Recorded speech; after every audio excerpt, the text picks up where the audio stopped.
Have you ever seen a plant that just somehow captures your imagination and you just need to have that plant? Well, I've had that experience many times, but last year at the Chelsea Flower Show, I saw these shrubs, I guess we could call them, in Jo Thompson's show garden, the glasshouse garden, that just, I could not get them out of my head.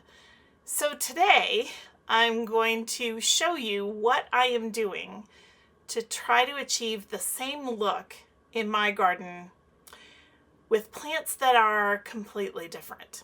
And there's a whole reason for that. But this is the beginning of a science experiment, which may take a decade. I don't know. We'll see. But I am really excited to share with you kind of how this project is going to unfold. And my hope is that this will be successful. It'll be a new and interesting technique to use, and maybe someday you'll try it in your garden too.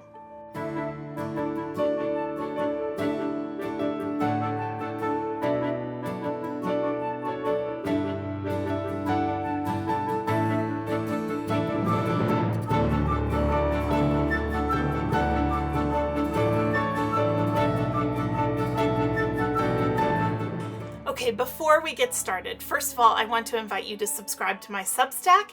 It is full of gardening information that comes right to your email box a couple times a week. The link to subscribe is down below, and I hope you will join us there. It's a great community doing all kinds of cool gardening stuff. So before we get started on my own science experiment here, a couple of months ago, I had the opportunity to interview Jo Thompson, the garden designer of the Glasshouse Garden at Chelsea last year. And I asked her about these beech balls. That's what these shrubs that I'm obsessed with are called. And so here is our conversation about the beech balls. So tell me, I came home from England. I looked everywhere. I can't find these copper beech balls anywhere here. So speak to our growers in the U.S. How do you create these? Well, or you could start a business, couldn't you? In them, there's everybody. They were quite old. If you looked at their trunks, I mean, the trunks were like this. You know, they were. I'd say a good 10. You know, at least 10 years and more. But then they were, and actually it was quite interesting when you then looked at the, because I was looking at the framework, obviously I'd seen these things growing from the winter, so you could see how, stupidly I didn't take any photos, maybe I'll have to go back and take them this winter. But there are, it's just, they've been grown with love. You can see, because some of the stems seem to, so you've got the main trunk obviously, and then the secondary stems, and some of them seem to sort of be going, they've just been, somebody has been going in and pruning them, trimming them to know. As I said, some of them sort of seem to wind around. It was the most extraordinary thing. It's quite. It's not just it's not just this. There's all sorts of stuff going in. So there's a lot of love that goes into it. But you could do it. It's just a question of patience at home. I think you could do. Trimming them and making sure, just looking at it, think, okay, where are those new buds going to come from? I mean, I am not that patient, but I think you could. Having said that, I've done it. I've got a couple of hornbeam that just self-seeded themselves again in strange places. One's under the window. I thought, well, let's just leave them, and I just keep cutting bits off. I mean, they're really weird shapes at the moment, but I think they might form a ball, because I think actually looking at those copper beech again, I think they probably went through a stage where they did look a bit weird, sort of malformed shapes, and then other stems have come out and they've done it like that. I absolutely loved interviewing Jo, and I'll link to that interview in its entirety so you can kind of glean from all of her wisdom. This is just the beginning of a great experiment. Okay, let's get started. Okay, so if you've been around a while, you know that last year I went to Chelsea to the flower show in London, which was astonishing. And there was one plant that I just cannot get out of my head. It was in Jo Thompson's garden. They were beech trees copper beech trees that have been grown as very short topiaries. I shouldn't say short, but because I think they were probably 5 feet tall. But, you know, a beech tree is a full-size tree, and they've been grown as this very short, compact topiary. And oh my gosh, they were just stunning. So I came home from that, and I was like, I gotta find some beech trees. Well, no one in North America appears to have these, what are called beech balls, on the market. And there are probably two reasons for that. First of all, my understanding is they take about 10 years to grow. So they're incredibly expensive as a garden product.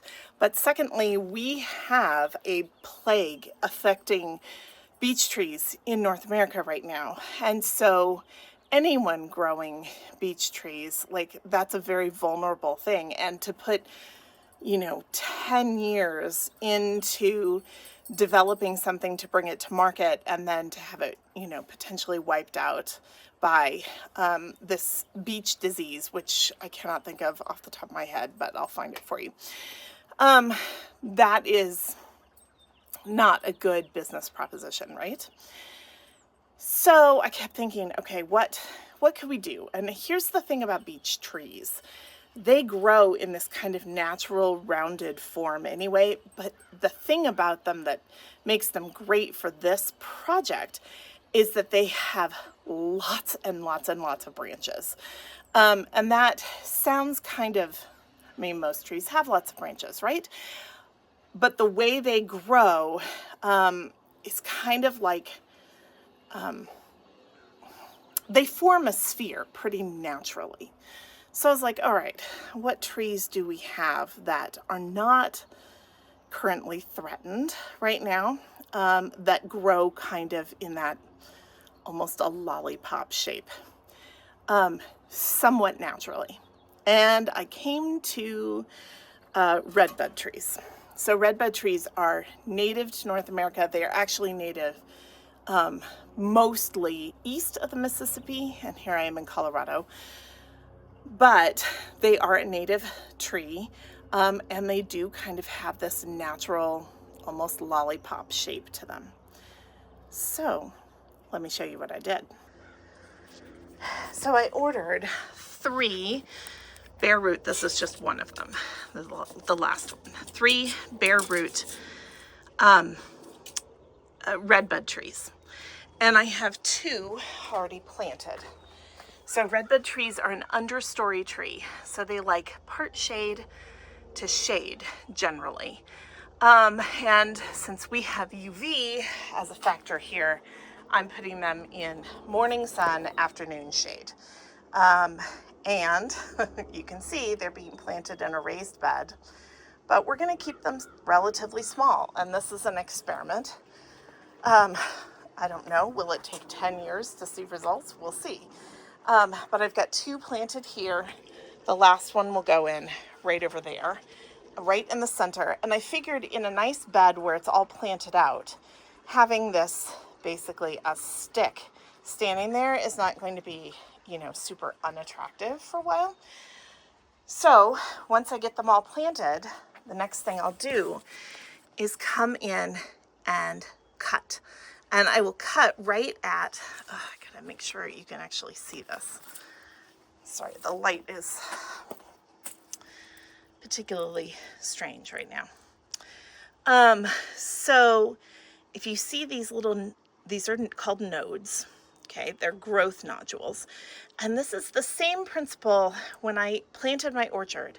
I cut all of my trees, my apple trees off at 18 inches, right? And then they grew, and yet they will never be super tall apple trees, and they'll be easier to harvest. So we're going to try to apply the same principles to these redbud trees, and I'll cut them right above a node. You always want to cut at something. And redbud trees are really interesting. It's hard to see. Let me come into the shade. I'll show you on this one. Oh yeah, that's much better.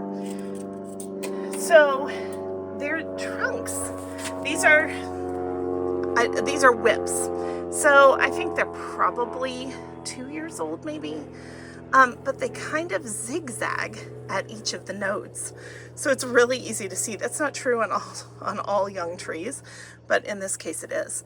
So once I get them planted, and this is how bare root trees come, and they've been soaking in water, and now it's time to get them into the ground before they dry out.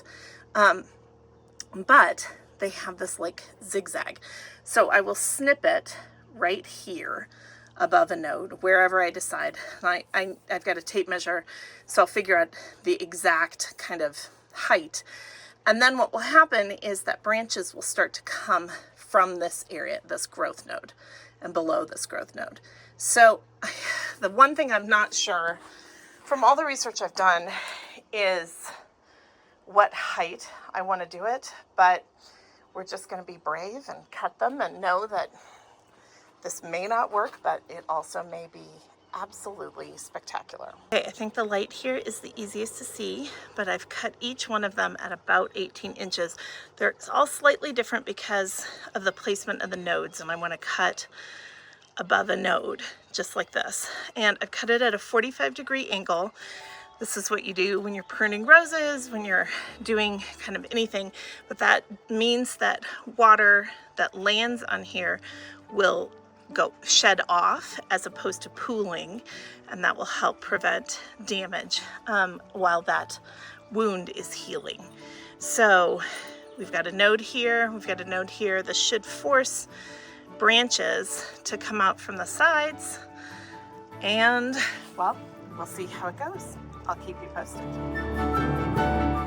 So I'll be sure to keep you posted on progress as those redbud trees grow. This is maybe a great experiment. I will be posting progress reports and all kinds of things to my Substack, so the link is down below. Be sure to subscribe to that. And don't forget to like and subscribe to this channel as well. Happy gardening.